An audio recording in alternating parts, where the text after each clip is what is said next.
السلام عليكم يا اخواني اخوات، حلقة مؤجلة لمقطع انا سويته في السوشيال ميديا في حسابات الثانية عن عطور الشاي. كان مقطع شوي مبسط، راح يكون فيه شوي تفصيل اكثر، لكن ان شاء الله ما راح يكون وايد طويل وممل. خلكم معي. من اتكنسونز 24 اولد بوند ستريت. هذه نسخة الترابل اكسترات اللي تكون النسخة المفروض تكون اقوى بشوي، وفي النسخة العادية. عطر صراحة جدا جميل، من عطور اللي وظفت الشاي بشكل جميل مع الهيل والويسكي ومع الورد والامبر جريس وباقي النوتات. العطر صراحة يعني رغم جماله ورغم سعره المناسب، الا ان العطر اداء شوي وسط، يعني ما راح يكون متفجر وما راح يكون ضعيف، لكن لازم تكثر من الرش علشان يكون ملاحظ وينشم عليك. العطر من إنتاج 2014 ويناسب للجنسين، ويعتبر العطر لجميع الفصول، لكن مرشح بنسبة أقل لفصل الشتاء، لكن أنا أشوف الصراحة جوكر لجميع الفصول.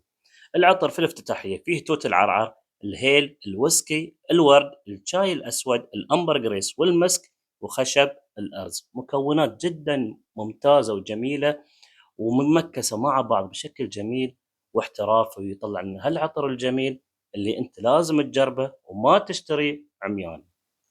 من ايقونات جيرلان الجميله لينستون دي جيرلان بور اوم نسخه الاودو بارفام. عطر رجالي جدا جميل وفخم، تمكس الشاي مع الدخان والكاكاو وخشب الصندل بافتتاحيه جميله من البرغموت والليمون ومع اليانسون وقاعده من الباتشول ومكونات ثانيه. هالعطر الصراحه وايد ناس تحبه وانا واحد من هالناس. عطر رجالي يعتبر عطر شتوي وليس صيفي، رغم الحمضيات الا انه مصنف انه يكون عطر شتوي. قليلين اللي يرشحون انه يكون عطر صيفي، لكن اذا انت شفتوا نبرتي انا الصراحه اشوف انه عطر جوكر لكل المواسم والفصول. من انتاج 2015. في الافتتاحيه فيه اليانسون النجمي، البرغموت، الالمي، الليمون، الفلفل، الكاكاو، خشب الصندل، الدخان، الشاي، الياسمين والباتشولي.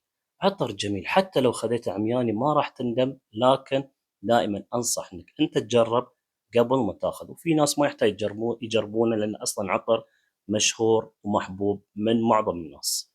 ومن عطور الشاي اللي تم إنتاجها بمزاج عالي وباحترافية متقنة، عطر دير بولي من فيلهلم. يكفي أن فيلهلم نفسه سوى هالعطر إكراما لزوجته بولي، أو للأسف نقول حاليا طليقته. العطر صراحة فيه الشاي مكس بافتتاحية جدا جميلة من البرغموت والتفاح الأخضر. من إنتاج 2015، يعتبر للجنسين ويعتبر أكيد عطر صيفي. العطر أداء الصراحة وسط، لا أنه قوي ولا أنه ضعيف، لكن لازم تكثر من الرش علشان يكون العطر واضح عليك. العطر فيه البرغموت، التفاح، وفيه الشاي الأسود، العنبر الأسود والمسك، وفيه طحلب البلوط.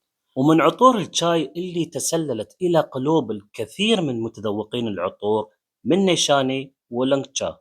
عطر جميل ومميز، واللي يميز هالعطر انه فيه شاي القراص او شاي الاولنج اللي يميزه عن باقي عطور الشاي. وفوق كل هذا الافتتاحيه الحمضيه دائما او غالبا ما تكون مياله للرجال اكثر، لكن في هالعطر مناسبه للجنسين. العطر من انتاج 2015 ويعتبر عطر صيفي. العطر اداءه انا اشوفه يعني من ممتاز الى اقل ممتاز من ممتاز، لكن اذا كثرت من الرش راح يعطيك الاداء المرضي.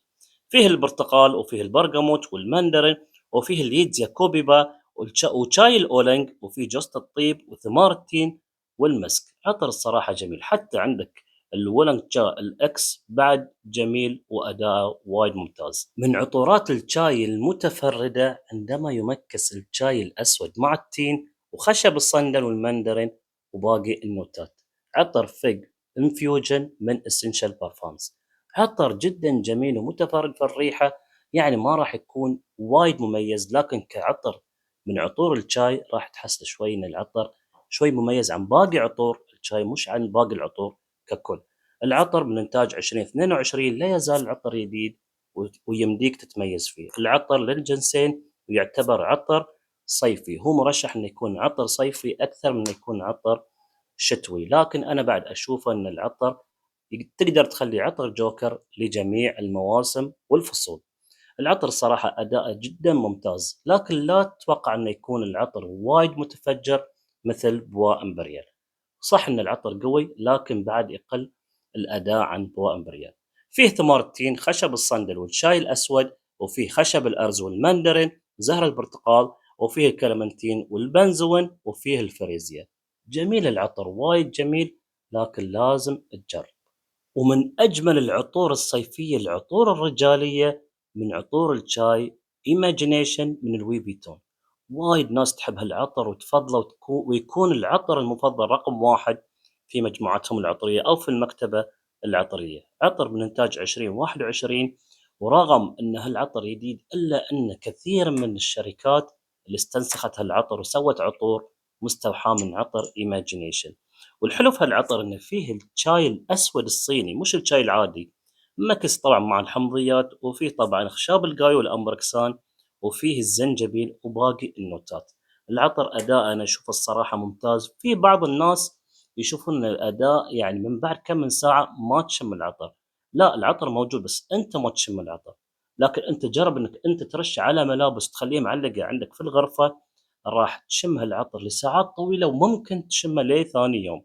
عطر جدا جميل بافتتاحية الحامض والبرغموت من كالابريا، والبرتقال الصقلي، وفيه زهر البرتقال التونسي، وفيه الزنجبيل النيجيري، وفيه قرفة سيلان، الشاي الصيني الأسود، الأمبركسان، وأخشاب الغاية، وفيه اللبان. اللبان يخلي القاعدة جدا جميلة وفخمة، ويخلي العطر ثابت وجميل وفخم في نفس الوقت. هنا سأسكت قليلا. أورمنجين مونتباكو انتنسيفو من أجمل العطور اللي تم إنتاجها من أورمنجين. في طبعا الرويال العنبر رويال، في عطور وايد، لكن أنا عندي هالعطر صراحة مميز. إذا بغيت حمضي، وإذا بغيت جلدي، إذا بغيت تبغي، إذا كنت بغيته يكون عطر مرامية وهيل، عطر صراحة يتشكلك على كل الموجات. إذا بغيته فك هذا ثباته جدا عالي. الفوحان راح يكون موجود لكن بحيز قريب منك، يعني ما راح يكون عطر وايد متفجر لمسافات يشمونك البعيد، لكن الثبات تقول ليه ثاني يوم. العطر من إنتاج 2013 ويعتبر للجنسين. والحلو في هالعطر أنه هو مناسب لكل الفصول، ما راح تشتري وتركنه في مكتبتك العطرية، تقدر تستخدمه في كل الفصول وكل المواسم طول السنة. في الافتتاحية فيه الهواء الجبلي، البرغموت، زيت البرتقال، الهيل، العرعر، المرمية، وفيه الشاي، وجزء الهديون والبنفسج والورد والمنغوليا، وفيه الايزو اي سوبر اللي يخلي العطر دائما ثابت وفواح، وفيه التبغ وجلد الغزال المدبوغ والامبر جريس وخشب الصندل والطحالب وحبوب التونكا. عطر جميل، اذا كنت ما تعرفه جرب، لان الصراحة عطر سعره غالي لا تخدع مياني. عطر جميل يستحق التجربة والاقتناء.